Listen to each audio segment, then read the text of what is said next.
I guess it all started for me when I gave birth to my son 8 years ago. It was the longest delivery. I was in the hospital for days and it ended in an emergency C-section. I was not prepared and I thought multiple times that I was going to die. But despite that, I never let myself think negatively about my experience. Trauma was the only narrative I know to birth, so I was grateful to be alive.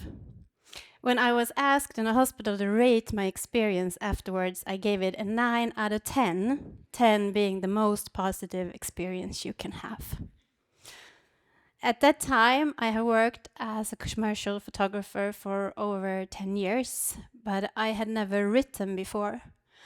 But when my son was born, from the immense, overwhelming, heartbreaking love I felt for my son, and for how completely lost I felt as a newborn mom, suddenly there were words. I started to write. So 3 weeks after he was born, I sat down and I wrote my birth story and I posted it on social media. And the response I got back was like a wave of messages, of answers, of stories relating to my experience, telling their own. And I realized this is so much bigger than me. This is something that we need to address. So I kept writing and I kept posting on social media.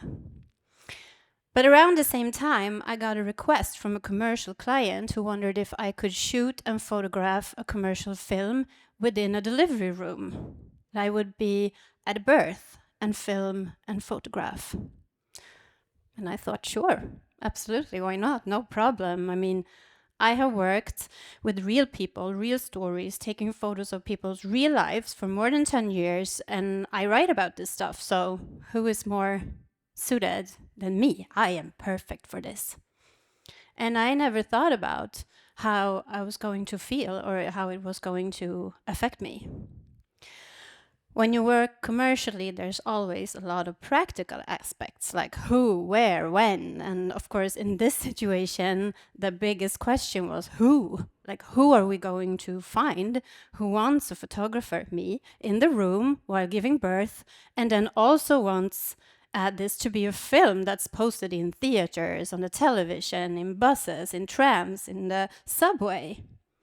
And the assignment to find this person fell on my agents. And they started looking. And one day they called me up and they say, oh, we found a woman and she really wants to meet you. And I said, sure, let's meet. And we met here, actually, at Drottninggatan, just across from this very theater. And we sat down, opposed to each other, and I looked into her face and she had this warm, beautiful, freckly face with like the warmest smile on her cheeks. And I thought, oh, I really want to do this. I really want to try to do this, and I want to do this well. And I want to be there for her to make this as a most positive experience possible for her. So we decided that I was going to go with her into the delivery room. And then we said, as I have said so many times after that, you will call me. We will talk soon, and you call me when it has started. And it could be tonight, or it could be in 2 weeks. But then they called me the same night, and they said, it has started. We're going to the hospital now. And then I just felt, no, I'm not gonna do this. I can't do this. My legs started shaking, my knees were shaking, my hands were sweaty, my teeth were clattering. I was so afraid. But I mean, it's an assignment and I'm not gonna put it off. So I just took my bag and I went down in the elevator. I got in the cab. I went through the dark night of Stockholm. I went to Södersjukhuset, called on the bell, went through the corridor, went up to the nurses' station. And the nurses were there and they were saying, "Oh, we have been expecting you." And I thought, "What? You've been expecting me?" Okay. And then I walked down the corridor and it was dark and it was quiet. And I thought the maternity ward, there were going to be screams and, people giving birth are going to be loud. But it was so quiet and it was so calm. And I was standing in front of the door and I thought, she's in there. She's giving birth to her child. And I don't want to go in there. I don't want to see her die. I don't want to see her child die. I'm going to die myself if I go in there. And then I realized that all the trauma from those days in the hospital when I gave birth to my son, it was still in me, still alive in my body. But then the door opened and the midwife came out. And she kind of gently just ushered me through the door. She said, "You can come in now." And I opened the door and I went in. And what I got to see in that room was beyond anything I could ever have imagined. I got to see a woman give birth to her child, and she was not afraid. I mean, she was in pain, and she fought, and she worked really hard, but she was not afraid. And she had told the midwives that she wanted to receive her baby herself and pick her baby up herself. And after maybe an hour when we were in the room, the midwife said, "Now you can take your hands and you can reach down and you can touch your child." And I thought, what? It's been an hour. I thought we were going to be here for 2 days. And I watched her shaking hands as she reached down. And I thought, oh my God, I need to film this. And my hands were shaking just as bad as hers. And I thought, oh, I need to hold still. I need to hold still. I need to be focused for her.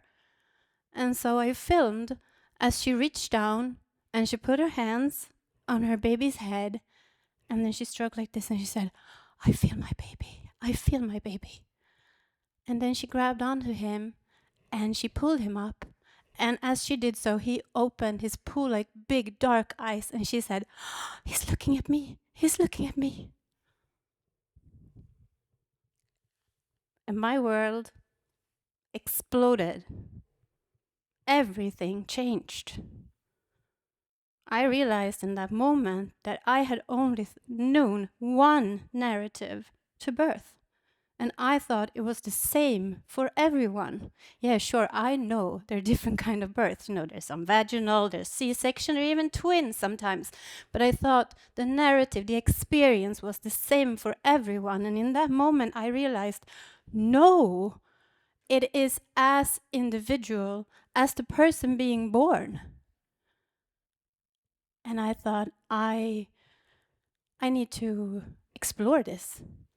I need to stay in this room. And how can I do that? What can I do? And I have my words, and I have my photography. So since then, I have been 5 years in the delivery room. And it's now my favorite spot in the whole world. It's a place where I feel safe. And I have learned not one, but a million things in there. And I'm now going to share 2 of them with you. The first one being that being born and giving birth is the most existentially formative experience you can have as a human being. And it concerns everyone. Not everyone gives birth, but we are all born. We all come from this moment. And giving birth to a child will affect how you relate to other people, emotions, and events for the rest of your life. And that it is done safely, and that you are listened to, heard, and respected makes all the difference.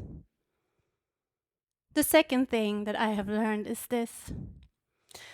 At every birth that I have been, there has been a moment when the individual before me has just dissolved. That person giving birth is just no longer a person, but an overwhelming force of nature. Some go quiet in that moment, and others cry out.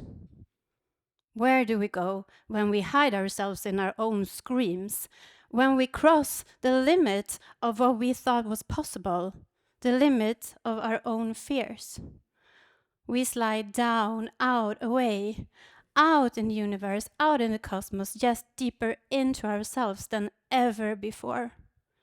Our energy is eternal in the universe, and the universe's energy is eternal in us. And it is there, at this place, where these two realities coexist at once. The outer reaches of the cosmos, the untangible, the unphysical, and the most hidden corners of your body. And it's there that we go to bring home our children. Thank you.